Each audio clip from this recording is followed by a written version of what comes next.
Hello people, today we are going to talk about one of the most monstrous tanks of the Second World War.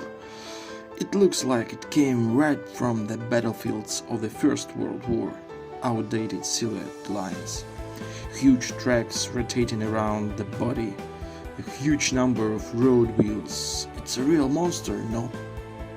It's British Churchill tank. The history of the heavy infantry tank Churchill began in September 1939, when the General Staff of the British Army developed a technical specification for the A-20 tank, which was going to replace the heavy infantry tank Mark II Matilda A-12.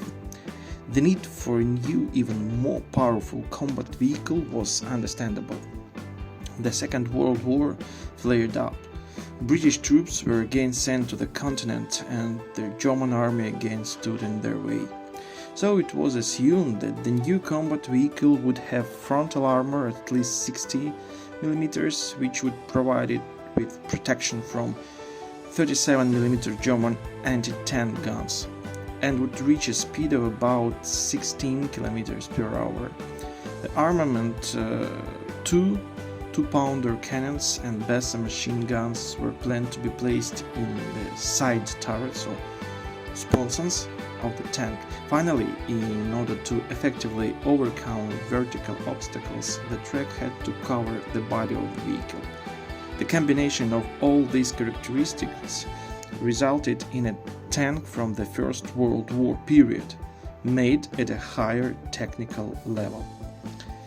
To be fair, it should be noted that there were other weapon options that differed from those described above, both in caliber and in the placement of guns.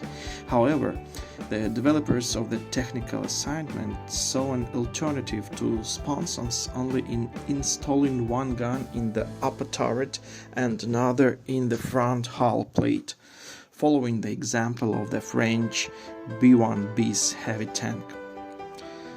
As a result, the contract for the final development of the project and the construction of 4 prototypes was concluded in December 1939 with the Woolwich Royal Arsenal and Highland and Wolff Ltd. from Belfast. The developers planned to use either a 300 horsepower diesel engine or a new 12-cylinder Meadows gasoline engine. The first prototype without a turret and weapons was ready by mid-1940. However, trial tests caused only pessimism. The Meadow engine didn't develop the required power, the transmission didn't work smoothly, and most importantly, they had no prospects for modernization, since after installing the turret and weapons, the mass of the tank would reach 37.5 tons instead of 32 according to the technical specifications. And here, just in time, Vauxhall Motors offered its 12-cylinder Bedford engine with a power of 350 horsepower, which was 2 paired 6-cylinder automobile engines, well proven in production and operation. The idea was liked, and the order was transferred to Vauxhall along with 2 semi-finished A-20 prototypes. The other 2 were not built at all. Work on the new prototype, designated A-22, was carried out at a rapid pace. Drawings arrived in the workshop literally from the drawing board. It was July 1940. The Battle of Britain was underway, and the Germans were preparing to rush across the English Channel. The A-22 prototype was produced in the fall, and its testing continued until the end of the year. The first 14 tanks, which received the Army designation Mark IV, left the Vauxhall Motors workshops only in June 1941. The new combat vehicle was named Churchill in honor of the British Prime Minister. Assembling tanks at 11 factories, 10 of which were in England and 1 in Northern Ireland, caused many difficulties, especially since components were supplied by hundreds of other companies. It must be said that the Churchills of 1941 were poorly developed structurally and technologically. In November 1941, the Commission identified at least 16 major design defects, mainly in the transmission and chassis, which led to the frequent failure of tanks. Over the course of 6 months, 1,000 of the 1,200 units of newly released tanks were repaired and re-equipped with new components and assemblies. Such massive measures to eliminate design defects caused a lot of noise, of course.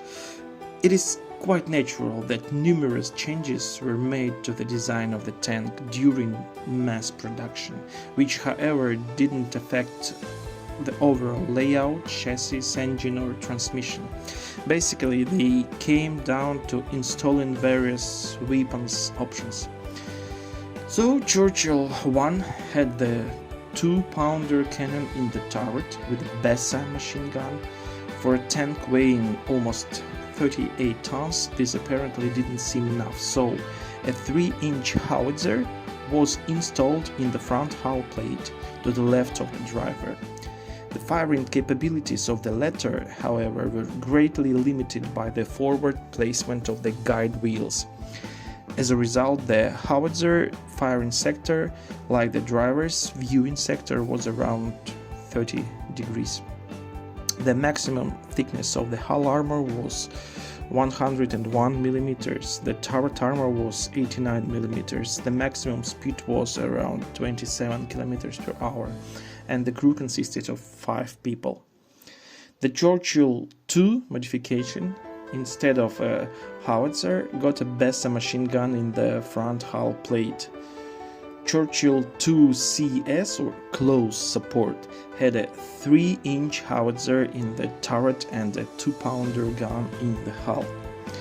In February 1942, the British began the production of the Churchill 3 modification, armed with a 6-pounder Mark III gun, which was installed in a new welded turret of increased size. The towers were manufactured by Babcock and Wilcox. In addition, the tracks on these vehicles were covered. Churchill 4 was no different from the previous model, except for the method of turret manufacturing. It was cast. Most of these tanks were equipped with a 6-pounder Mark V gun with a longer barrel. It is easily distinguished from the earlier Mark III by the counterweight at the muzzle end. The Churchill 5 tanks were a modification of the Churchill 4, armed with a 95 mm howitzer with 47 rounds of ammunition. The howitzer's ammunition included high explosive fragmentation shells. The combined use of these support tanks with line tanks made it possible to hit targets of all types. The Churchill 6 modification received a new English 75 mm cannon. However, this gun had very mediocre ballistic characteristics. Churchill 6 received additional armor protection for the sides and lower frontal plate of the hull, which was secured with bolts. Unable to increase the power of weapons, the British took the path of strengthening armor protection, which was especially important in the run-up of the landing in Normandy. This is how the modification Churchill 7 arose. The frontal armor of the hull was increased to 152 mm, the turret to 95 mm. The design of the tower became mixed, cast with a welded roller roof. A rotating commander turret appeared. The weight of the vehicle increased to 41 tons, the speed decreased to 20 km per hour. There were many other tank modifications, including Churchill 8, 9, 10, which were in fact a remaking of various early versions of the tank to various later versions. There was even a flamethrower Churchill Crocodile tank. The flamethrower was installed in the front hull plate instead of the Besa machine gun. For the transportation of the fire mixture, the tank was equipped with a special single-axle armored trailer connected to the flamethrower by a pipeline. The British tanks Churchill had the most diverse armament. The basic design of the Churchill tank is one of the most significant achievements of British tank construction during the Second World War. Almost 5,640 Churchill tanks of all modification were built. Churchills took part in battles in Western Desert, Tunisia, Northwestern Europe, Italy, Burma, Korea, and even the Soviet Union. As part of the USSR military assistance program, Churchill tanks were transferred in August 1942.